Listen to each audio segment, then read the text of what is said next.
बातमी माहीममधून आहे। माहीम पोलीस ठाण्याबाहेर तरुणांनी घोषणाबाजी केली। दादरमधील आंदोलनात पोलिसांनी आंदोलकांना ताब्यात घेतलंय। आंदोलकांना ताब्यात घेतल्यानं आता तरुण आक्रमक झाल्याचं पाहायला मिळतंय।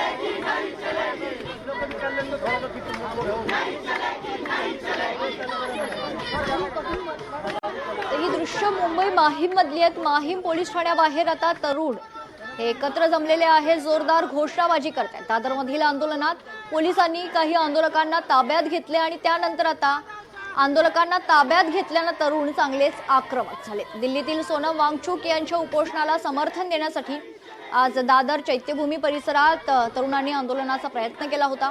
मात्र या आंदोलनापूर्वीच पोलिसांनी आंदोलकांना ताब्यात घेतलं आणि या आंदोलकांना ताब्यात घेतल्यानंतर आता माहीम पोलीस स्टेशन बाहेर तरुणांची जोरदार घोषणाबाजी पाहायला मिळते। तरुण आक्रमक झालेत। दादरमधील आंदोलनात पोलिसांनी आंदोलकांना ताब्यात घेतल्यानं तरुण आता चांगलेच आक्रमक झाले। सरकार विरोधात जोरदार घोषणाबाजी हे आंदोलक करतात। यावेळी शिक्षण मंत्री धर्मेंद्र प्रधान यांच्या राजीनाम्याची मागणी देखील या तरुणांच्या वतीनं होते। सोनम वांगचुक यांच्या समर्थनार्थ आता मोठ्या संख्येनं तरुण रस्त्यावर उतरतात। याच क्रमात मुंबई माहीम पोलीस ठाण्याबाहेर देखील तरुण खरं तर घोषणाबाजी करत असल्याची दृश्य आपण पाहतोय। दादरमधील आंदोलनात पोलिसांनी आंदोलकांना ताब्यात घेतले आणि या आंदोलकांना ताब्यात घेतल्यानंतर तरुण आता चांगलेच आक्रमक झाले। माहीम पोलीस ठाण्याबाहेर तरुण एकत्र जमले, जोरदार घोषणाबाजी या तरुणांची पाहायला मिळते। सविस्तर माहिती जाणून घेऊयात। आपले प्रतिनिधी उमेश करंजकर आपल्या सोबत जोडले जात आहेत। उमेश, माहीम पोलीस स्टेशन बाहेर हे तरुण एकत्र जमलेत।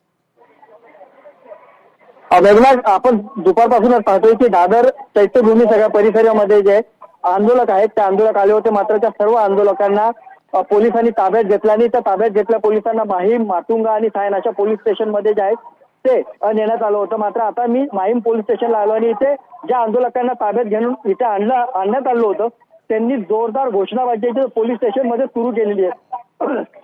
आता जर सध्या आपण पाहिलं तर दादर चैत्यभूमी परिसरात त्या कोणालाही आंदोलन करण्याची परवानगी दिली नव्हती किंवा आंदोलनाला उभंही राहू दिलं नव्हतं। जसं हे विद्यार्थी किंवा त्यांना सपोर्ट करणारे त्यांचे पालक आणि इतर जे नागरिक आहेत ते तिथे आले आणि त्यांनी घोषणाबाजी केलं किंवा प्रसारमाध्यमांशी बोलण्याचा प्रयत्न केला तर लगेचच त्यांना पोलिसांनी ताब्यात घेतलं, गाड्यांमध्ये टाकलं आणि वेगवेगळ्या पोलीस स्टेशनमध्ये नेण्यात आलं आणि ते आंदोलन आता विद्यार्थ्यांनी पोलीस स्टेशनच्या आवारात सुरू केलेलं पाहायला मिळतं। जोरदार घोषणाबाजी पोलिसांच्या विरोधात, सरकारच्या विरोधात आणि राजीनाम्याची मागणी या घोषणाच्या माध्यमातून पुन्हा एकदा विद्यार्थी करताना पाहायला मिळतात।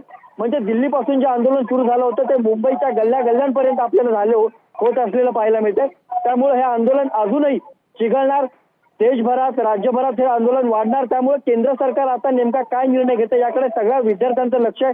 मात्र सध्या जर आपण पाहिलं तर मुंबईमध्ये ज्या पोलीस स्टेशनमध्ये या विद्यार्थ्यांना नेण्यात आले तिथे हे सर्व विद्यार्थी जोरदार घोषणाबाजी करताना पाहायला मिळत आहेत। निश्चित धन्यवाद उमेश, आपण दिलेल्या सविस्तर माहितीसाठी।